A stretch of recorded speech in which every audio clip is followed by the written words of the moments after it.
Hey there, rulers. Hope you like mechs, because we are jumping right in with the Aristella Control Deck profile. This was initially designed by Logan Moses, and we tweaked it a little bit to make it what we wanted to play here on the channel. So let's go ahead and jump right in. This session brought to you by Odyssey Games for pre-orders and sealed product, CCG Prime for tons of singles and supplies, Cardo Doko for international rulers looking for product, and FoulLibrary.com for articles and wonderful deck lists. It's also brought to you by our guest lecturer patrons, wyatt. Class is in session. So Aristella Control, we are doing some very silly things. We are trying to make mechs happen, essentially. It's a very grindy deck. It's designed to get to like 6 or 7 stones and then kill you in a bunch of different ways with a bunch of different control finishers, whether that be have a bunch of tiny dudes and then have them be very large with Magic Stone Research Institute, rather we get to the mech with Flight of the Holy Sword. You know, there's all kinds of, whether we go for the Schrodinger Infinite with Mikey, there's a lot of different outs to it. Starting out, we play Child of the Light Moon and Child of the Darkness Moon for some free spot removal and the silence to kind of stop more aggressive decks. When you go into a control mirror, obviously Child of the Fire Moon is very, very helpful to be able to have like a free, like protect the cancel kind of, or protect the spell kind of route to go with. And then stone-based wise, we're playing 4 Adoraktia's Memoria because it's a nice 3-color, potentially 4-color stone going into the next game. And then 1 Magic Stone of Knowledge, 2 of the Wind Moon Fragments, 1 Water Moon Fragment, 1 Amadeus Holy Crystal, and 1 Light Vapors. The deck is primarily blue-white, but the green is helpful there, and we can filter into white really nicely, as well as filter into green really nicely there too. So it's pretty easy to get to where you need to go with this stone base. So main deck, we're pretty much the only cocoon you're going to play in this deck is Wall. That's the whole point of it. You don't play enough additions to justify Eternal. You don't need the extra will. You know, Wall is just the easiest grab. And we do have the way to be able to set up that protection piece of like First Moon. Keep in mind that we're only playing a single copy of First Moon main, so you have to get to like Mikey to duplicate it to have like the infinite can't be destroyed kind of loop. But those are your options. 3 Flight of the Holy Sword. We are mostly using it to recover all of your Godzards because you're going to use these 2 Godzards probably a lot, but giving your whole board Eternal and Barrier can be super important. 4 copies of Birth of the Twin Prince. It's the main reason why we're playing Aristella. Other than like these 7 cards here are the main reason why we're playing Aristella over Falchion, because of the flexibility of Birth of the Twin Princes to serve as a protection spell as well as a filter to keep your hand gifted to where it needs to be, which is nice. And then Wall of Terror to be another way to be able to protect your wall, as well as important key pieces like the mech once it comes down.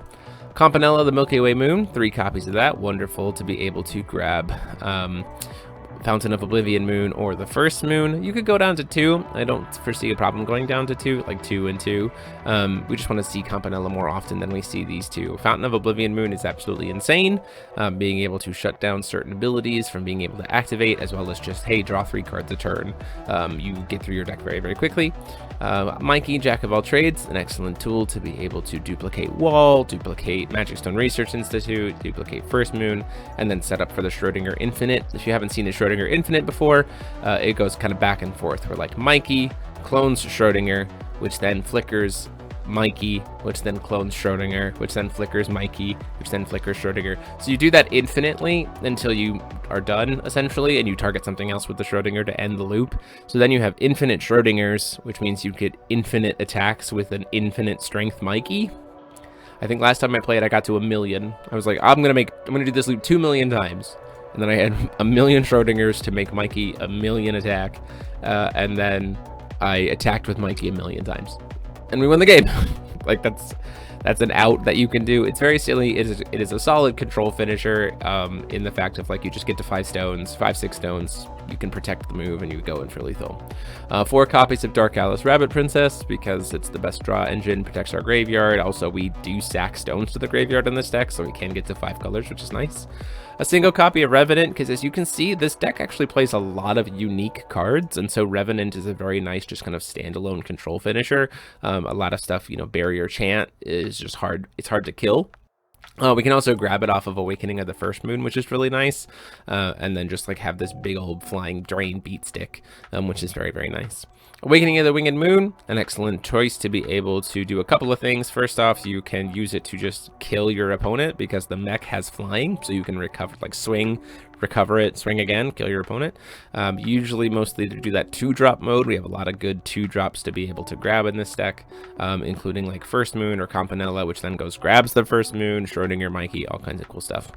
4 copies of Feasting, because we do actually get up to usually like 2 or 3 additions in this deck, so the cancel element there is very nice. A couple copies of Phantasmal Mad Hatter. Personally, I just really like this card as a end of turn cast, you know, don't waste the will, have some aggression, which is really, really nice. Magic Stone Research Institute. Duh, we're playing a lot of different stones. We want to be able to get wide bodies. It's very, very nice.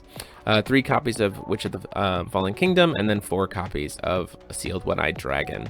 That is the deck. It is a lot of fun. Again, I've tweaked this a little bit based off of Logan's list just to make it kind of more what I want to play. Like I'm playing Revenant and he's not and stuff like that. But it is a absolute blast of a list to play. I definitely recommend trying it out if you like playing those kind of grindy control decks. It feels very, very fun and it's a cool list to play. But let me know what you guys think and what you've kind of done with Aristella on the more control-y end as opposed to the fairy tale end. And until next time, this is TMO73 saying class dismissed.